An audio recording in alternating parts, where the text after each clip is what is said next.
Coming off 2 years in a pandemic, a growing number of people are saying resolutions are not the vibe for 2022. I'm Yoonj Kim, and this is MTV News Need to Know.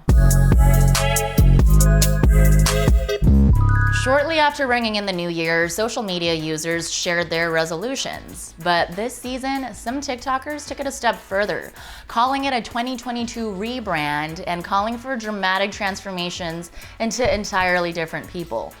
And coming off a harrowing year that left people feeling burnt out and isolated, this concept is not only toxic, it's so not the vibe, as younger generations realize that superficial changes cannot overcome the effects of the systemic show we're dealing with. And those participating in the rebrand are sharing their extensive plans to become better, which often translates to thinner and richer. And this messaging is fat-phobic and judgmental, with many pushing expensive beauty products and harmful lifestyle changes like fad dieting. But the main ones benefiting from this are corporations with things to sell. And these young influencers hawking image overalls have a negative effect on viewers' body image and mental health. And really, going into year 2 of seemingly endless lockdowns and disappointments, just surviving at this point is a success. And some are pointing out the absurdity of this trend and suggesting we rethink the culture of New Year's resolutions altogether. Good Vibes, Good Life author Vex King tweeted, "If you have New Year's resolutions, that's great. If you don't, that's cool too. Maybe it isn't necessary for you to recreate yourself year after year.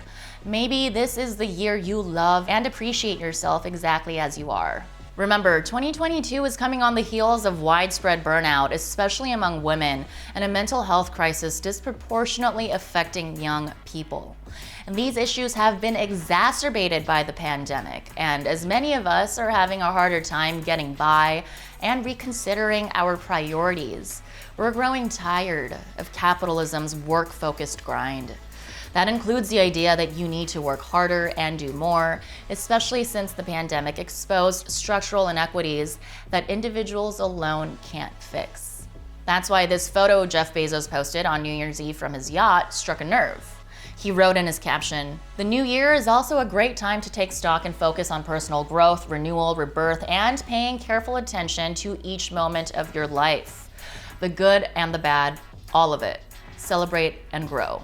Many felt the messaging was out of touch, given he and other wealthy elites got richer during the pandemic on the labor of millions of essential workers, many without health care or fair wages.